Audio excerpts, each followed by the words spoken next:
We're in New York City and we're going to show you the fun things you can do in the Bronx and Queens. Our first stop is New York Botanical Garden in the Bronx.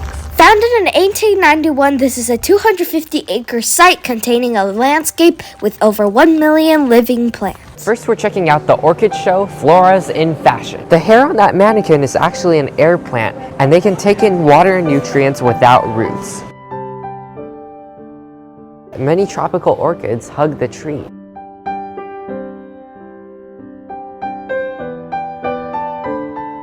Is that a bird nest? I like this one because it doesn't even look real.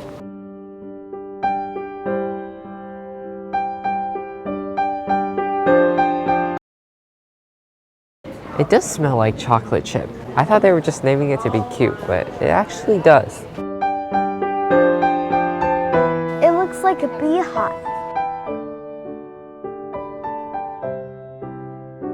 This plant is like it's hanging, all the roots. This bamboo looking plant, look at that pattern. How is that real? That the point, it's like perfectly pointy. Wait, someone colored that in. It looks like an upside down umbrella.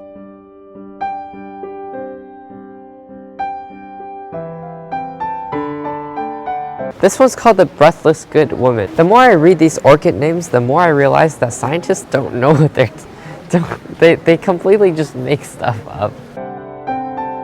This is like a thorny plant and it has really huge things coming out of it. But then the pink part also looks like a fake toy. I don't know. There's no way this is real. We're going in the time tunnel from the rainforest to the desert.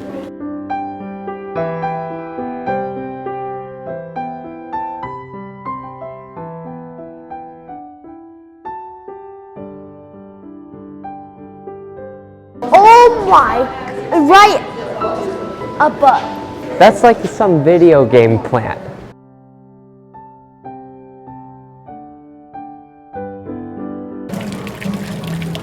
So a common theme of the orchid show is these mannequins, and they're all so unique. Like this one, she's wearing a lily pad. And then down there, is that algae or moss? And there's koi fish too.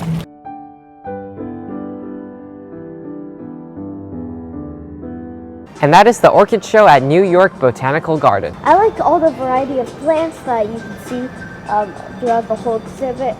And overall, it's a nice place, especially since it's raining. Since it's raining today, we didn't get to see the outside part of the garden, which I think is most of it. But this orchid show was still way bigger than we expected. And coming here, we were worried that we wouldn't have enough to see because of the rain, but there's still plenty to see. So I really like this garden and the mannequins and the orchids. We're making our way to Queens. Our next stop is Museum of the Moving Image. This museum focuses on art, history, technique, and technology of film, television, and digital media. And you'll see the snakes go up. See? This is early stop motion. You can see the guy run. So right now it just looks like it's spinning and it's whatever, right? But when the light turns off and it starts strobing, look at that. It looks like the hand keeps reaching out and grabbing the rocket. This is one of the best illusions I've ever seen. Oh, and then did you see that paper airplane finally land in the bin?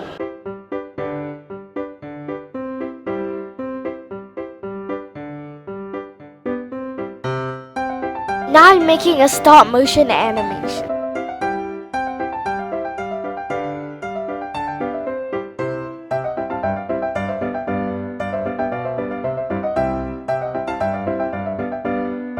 Now we're in the automated dialogue replacement.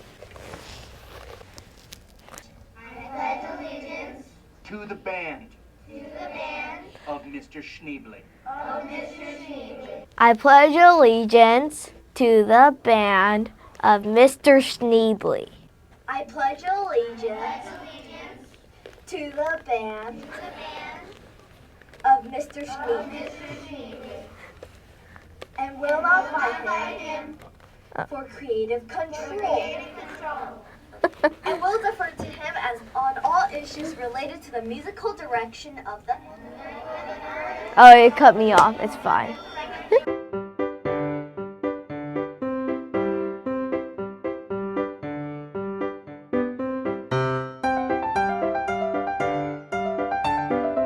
Look how big the cameras used to be. They even had 4 legs, and now you can fit them in your pocket.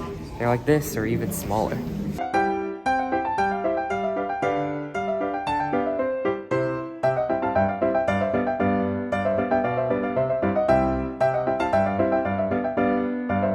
Let's check out the Jim Henson exhibition.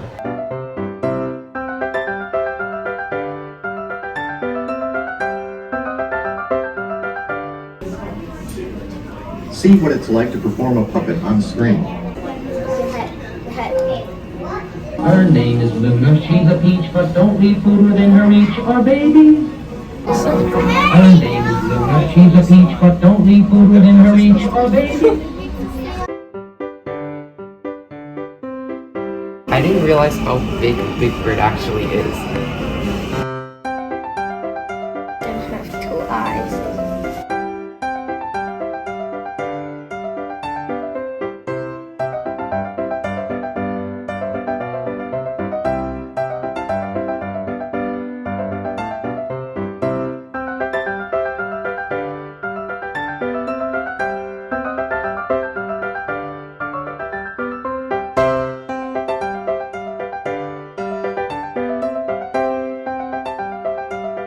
And that's the Museum of the Moving Image. My favorite part of this museum is all the hands-on activities, especially on the 3rd floor where you get to do all the stop motion stuff and the voiceovers. The Jim Henson exhibit was also really cool to see all the puppets. The thing I'll always remember from this museum is upstairs where there's the stop motion thing that's spinning, and then you can see it with light first, but then it goes dark and then there's strobe lights, and that's where the illusion comes in. Now we're at the New York Hall of Science. This museum offers more than 400 hands-on exhibits focused on biology, chemistry, and physics. Now we're gonna play the selfie treasure hunt. We have to take selfies with all of these locations, and if we do, we get a prize. There's a mini golf here usually, but since it's raining, it is unfortunately closed. First, we're checking out the Big Bubble Experiment.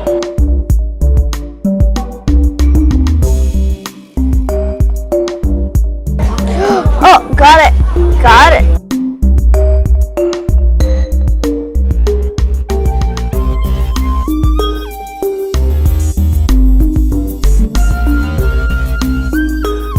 I'm gonna take a selfie right now.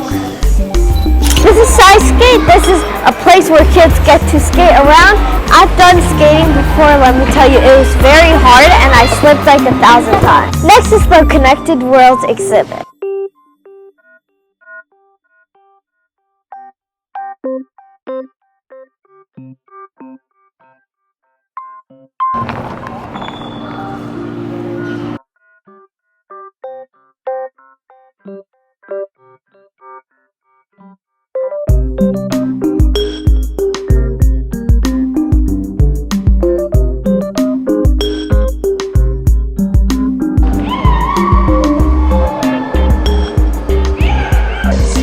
Like, look. Yeah, they go to where my hand is. Oh, there they are. What?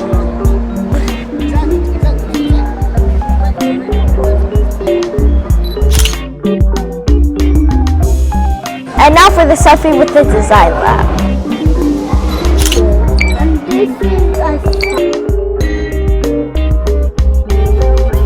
I'm gonna take a selfie with this rover.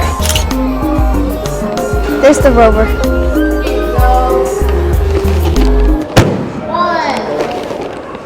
2,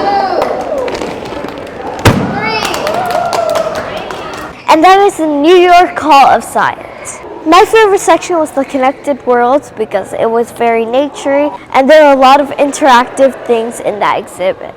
I wish it wasn't raining or else some of the outdoor stuff would have been open, but when you come, just make sure it's not on a rainy day. That way you can have the full experience. See you in the next video. Bye!